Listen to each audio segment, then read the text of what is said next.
right. That should also be debated. I mean, some people might take the view that the whole approach is wrong. We should do something else. But that's a subject to debate.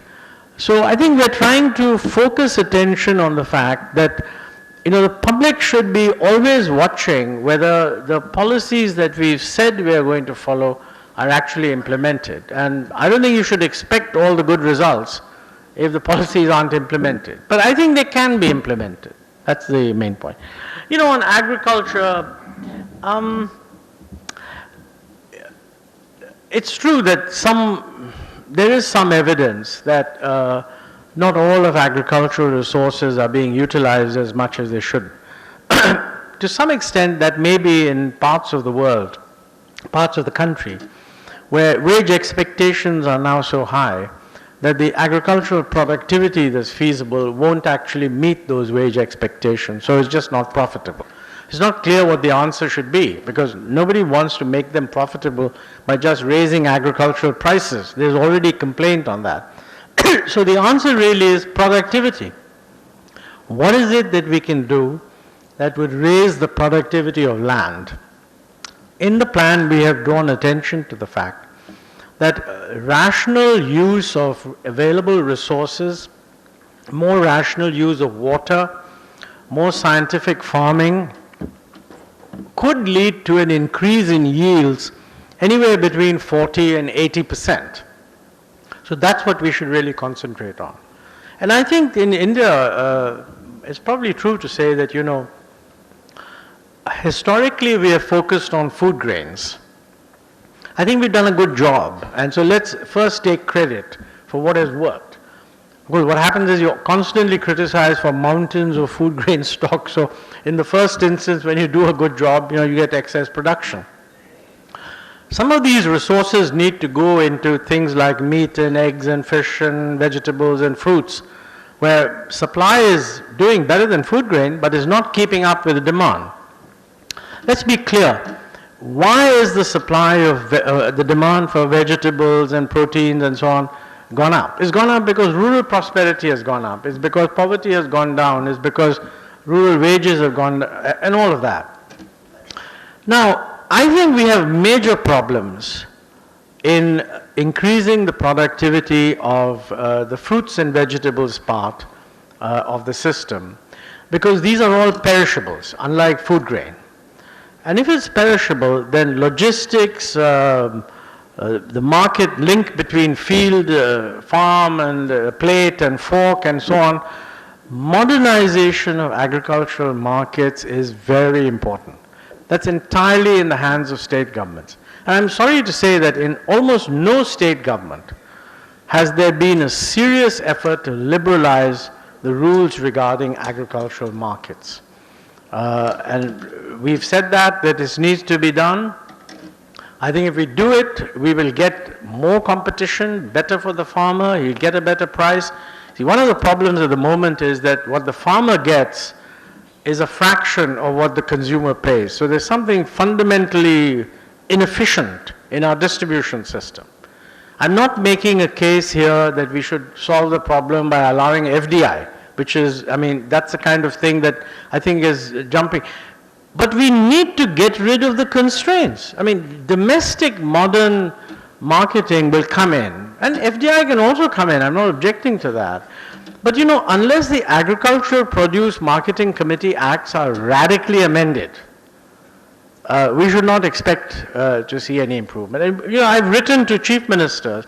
In fact, I once wrote to chief ministers saying, look, if you don't want to amend the Agricultural Produce Marketing Committee Act, why don't you exempt fruits and vegetables from it? You know, so all the grain and everything that can stay, but fruits and vegetables should be exempted. But so far, I think we have not got a particularly good response. Otherwise, let me say that the declining share of agriculture in GDP should not be a surprise. I mean, I don't think agriculture can grow at more than 4 or a little above that, and I'm hoping the GDP will grow at 7 and 8. So the share of agriculture will fall. The real problem is that too many people dependent on agriculture. So they have to be taken out and given jobs in all these medium and small industries which are supposed to be creating employment. Actually, there were 4 questions. I'm just selecting one. I think that would bring this discussion to a good finish. A student has taught on behalf of Sastra University and on behalf of City Union Bank. Given a choice, since you talked about FDI in education versus FDI in banking, and you're given just one choice, which one would you prefer? Well, first of all, just to prove that you can actually hear what I'm saying, would all the audience in Thanjavur wave their hands to confirm that you can hear what I'm saying? Can anyone hear what I'm saying? Those who can hear what I'm saying, please raise your hands. Don't see too many hands being raised. There are one or two. Okay, I can see that person waving. Now, this is very clever. In management schools, I believe, they train you to ask these kind of questions. You see, the first thing is that this choice is already made because FDI is allowed in banking. I mean, we do have foreign banks in India, so that choice is already made. I think again, my view is it's not, the crucial thing is not FDI in higher education.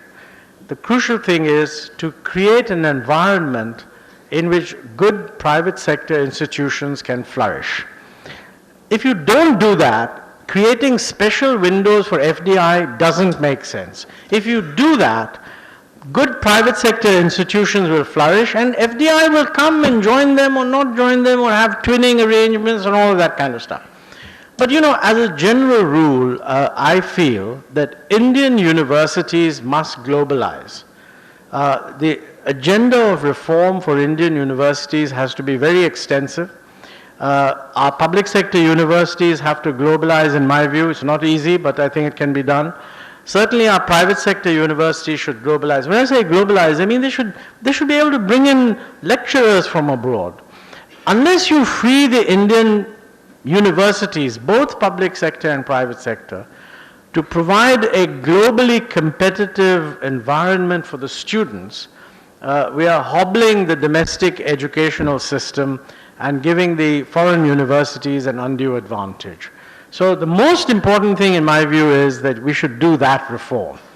Otherwise, frankly, students go abroad anyway, they get educated, and foreign universities are coming in, they're not giving degrees here, but we allow them to cooperate and do joint courses and all kinds of things. So I don't think FDI in education is the critical thing. In banking, it's already there. So the choice is already made. Thank you very much.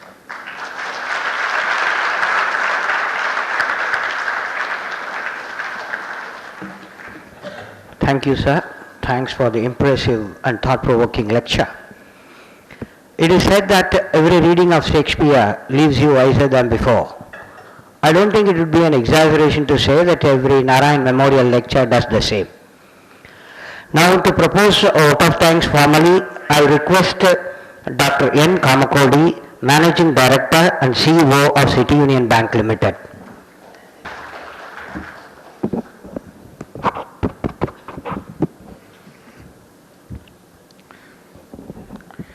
Dr. Aluwalia, Madam Aluwalia, and ladies and gentlemen, on behalf of CUB and on behalf of my family members, let me take this opportunity to propose formal vote of thanks to all of you. Let me express my heartfelt thanks to Dr. Montek Singh Aluwalia and Madam Aluwalia for acceding to our request and to be present here to deliver the lecture and also be amidst us today.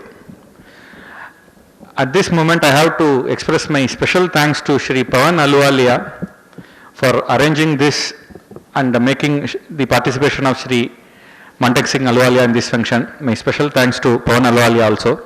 Madam, please convey my special thanks to Pawan.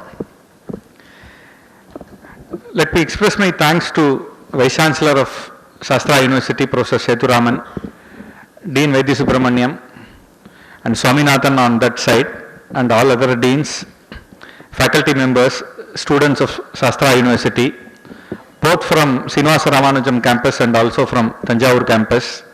My heartfelt thanks to all of you for participating in this function and make this event a grand one.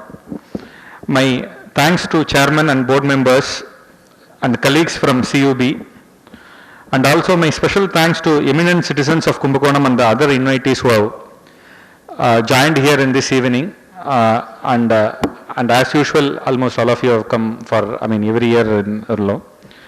And I have to say special thanks to the press. I don't find any of them here. I think they have in an urgency to file the news. Everybody has gone once the lecture is over. Anyway, my special thanks to all press members.